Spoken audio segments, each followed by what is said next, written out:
இந்த படம் சம்மந்தப்பட்ட நடிகர்கள் டெக்னீஷியன்ஸ் எல்லாம் சிங்கர்ஸ் எல்லாம் அன்பு அவங்கள பற்றி திரும்ப பேச ஆரம்பித்தா அவங்களுக்கே போர் அடிச்சிடும் இப்போ. ஏன்னா அந்தளவுக்கு எல்லோரும் பாராட்டிட்டாங்க. தனியாக இப்போ போர் அடிக்க திரும்ப நானும் சேர்ந்து போர் அடிக்க விரும்பலை. நான் படம் பார்த்து முடித்த உடனே மாரி செல்வராஜ் ராம் பக்கத்தில் தான் இருந்தான். ஆனால் நான் மாரி செல்வராஜ் தனியாக கூப்பிட்டேன். ஏன்னா மாரி செல்வராஜ் வந்து அந்த படத்தோட இயக்குனர் மாதிரி அங்கேயும் இங்கேயும் ஓடி அந்த ஏதாவது ஒன்று பண்ணணும்னு சொல்லி துடிச்சிட்டு இருக்கோம். அதே எண்ணம் தான் எனக்கு இருந்தது. நான் மாரியை கூப்பிட்டு கேட்டேன், இவன் ராமுக்கு அவ்வளோ இந்த படத்தை கரெக்டாக கொண்டு போய் சேர்க்குறதுக்கு ஏதாவது ஒன்று பண்ணணும் மாரி செல்வராஜன்னு. நானும் அதுதான் சார் நினைக்கிறேன். சரி நம்ம என்ன பண்ணலான்னு. இல்லை நீங்கள் என்ன முடிவு பண்ணுறீங்களோ பண்ணுங்கள், நான் என்ன செய்யணுமோ அதை செய்கிறேன் அப்படின்னு சொன்னேன். இப்போ நான் இங்கே ஒரு வேண்டுகோளோடு தான் நான் இங்கே வைக்க வந்திருக்கிறேன். விமர்சகர்களுக்காக, திரைப்பட விமர்சகர்களுக்கு தயவு செஞ்சு இந்த படத்தை எப்படியாவது மக்கள் மத்தியில் கொண்டு போய் சேர்த்துருங்க. உங்களோட பாதம் தொட்டு நான் வேண்டி வணங்கி கேட்டுக்கிறேன். ஏன்னா ராம் மாதிரி ஒரு இயக்குனர் வந்து நமக்கு வேணும், நம்ம தமிழ்நாட்டுக்கு வேணும். இதை தவிர வேறு என்ன சொல்கிறதுன்னு எனக்கு தெரியல. அந்த படம் அவ்வளோ தூரம் பாதித்ததுனால அதிகமாக பேச வரல. எல்லாருக்குமே, இந்த படம் சம்மந்தப்பட்ட எல்லாருக்குமே என்னுடைய வாழ்த்துக்கள். நன்றி. எல்லாருக்கும் வணக்கம். கிளாஸில் இந்த ஃபெயிலான மக்கு ஸ்டூடெண்ட் மாதிரி நான் ஃபீல் பண்ணுறேன். எல்லோரும் படம் பார்த்துட்டு வந்து பேசிகிட்டு இருக்கீங்க, நான் படம் பார்க்கல. அதனால் எனக்கு என்ன பேசுகிறது அப்படின்னு தெரியல. But I am really oval and very happy for Ram. இந்த ஈவெண்ட்டு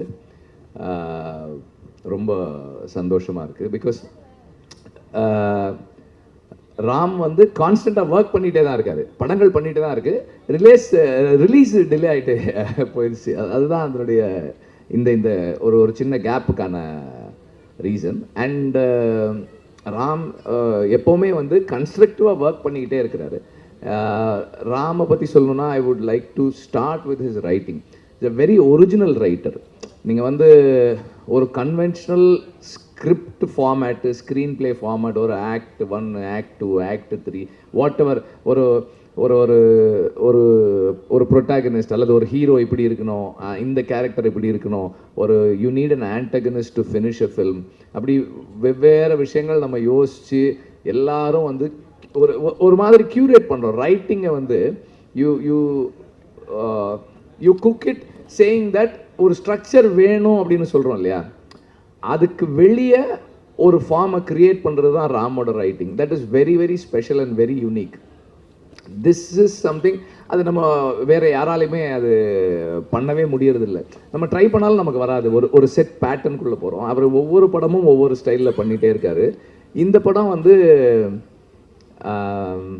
எனக்கு வந்து ராம் வந்து மிர்ச்சி சிவாவோட படம் பண்ணுறாரு அப்படின்னப்போ வந்து எனக்கு வந்து ஒரு என்ன சொல்கிறது, அது ஒரு பெரிய சர்ப்ரைஸாக இல்லை. எப்படி இருந்தாலும் அது ஒரு ராம் படமாக இருக்கும் அப்படின்றது எனக்கு தெரியும். அண்ட் ராம் சொன்னார் கொஞ்சம் ஒரு ஃபன்னாக பண்ணலான் இருக்கேன், என்னோட பையன் என்னெல்லாம் பண்ணனோ அதெல்லாம் ஒரு படமாக இப்போ பண்ண போகிறேன் அப்படின்னாரு. தங்க மீன்கள் வந்து என்னோட டாட்டருக்கு, இந்த படம் வந்து என்னோட சன்னுக்கு அப்படின்னு சொன்னார்.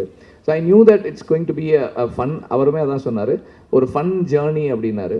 And I know that it will definitely be a fun journey, அதில் வந்து எந்த டவுட்டுமே இல்லை. அண்ட்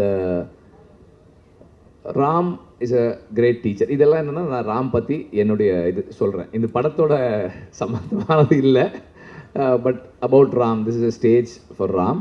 அதனால் நான் சொல்கிறேன், ராம் வந்து is a very great teacher. ஏன்னா வந்து இன்றைக்கி தமிழ் சினிமா அன்றைக்கி ஒரு இதில் பேசும்போது பேசணும், ஒரு யங் ஃபில்ம் மேக்கர்ஸ்க்கு, அஸ்பைரிங் ஃபில்ம் மேக்கர்ஸுக்கு Ram has been a guide. Like south Indian சினிமாவில், தமிழ் சினிமாவில் அஸ்பைரிங் ஃபில்ம் மேக்கர்ஸ்க்கு, ஆஃப் பீட்டாக ஒரு படம் பண்ணணும்னு நினைக்கிறவங்களுக்கு ராம் தொடர்ந்து கைட் பண்ணுறாரு. இப்படி பண்ணுங்க, அப்படி பண்ணுங்க. இப்போ ஆல்ரெடி ஒருத்தர் சொல்லிட்டு போனார், அப்படி எல்லாரையும் கைட் பண்ணுறாரு, இன்ஸ்பயர் பண்ணுறாரு. Is been big inspiration and great teacher. I have an institute.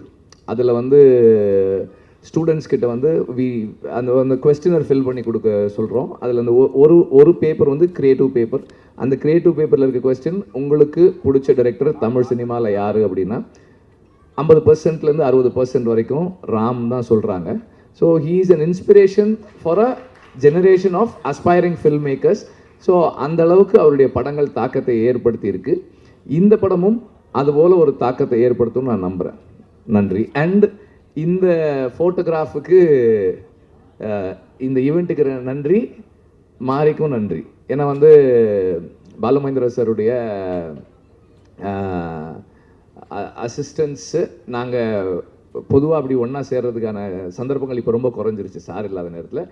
இந்த ஸ்டேஜ் இது ரொம்ப ஸ்பெஷல். ஏன்னா அவர் பாலாஜர் வந்து அடிக்கடி வரமாட்டார், நாங்கள் எல்லாம் இருக்கிற இடங்கள்ல அவரோட இது இருக்க மாட்டார். இந்த இடம், இந்த ஸ்டேஜ் இஸ் ஆமாம் ஒரு special stage. Thank you for this. Thank you very much. இல்லை, இந்த மூமெண்ட் பற்றி பேசுகிறேன். பாலாண்ணா வந்து எனக்கு காலேஜ்லேயும் சீனியரு, சார்ட்டையும் சீனியர். வெற்றி ஒர்க் டுகெதர். தெரிஞ்சு நாங்கள் 2007 கிட்டத்தட்ட இந்த 20 வருஷத்தில் 3 பேர் சேர்ந்து ஒரே இடத்துல இதான் முதல் நாள் நிற்கிறோன்னு நினைக்கிறேன். அண்ட் ஐ விஷ் இது வந்து ஒரு எங்களுடைய மாஸ்டர் பாலு மகேந்திரா சாரினுடைய மிச்சங்கள், இல்லாட்டி அவர் போட்ட ரோட்டில் நடந்திருக்க 3 பேர். ஸோ பாலு மகேந்திரா சார் இதை பார்த்தோன்னா I think will be very ஹாப்பின்னு நம்புகிறேன். And I think will be seeing us from somewhere. Thank you.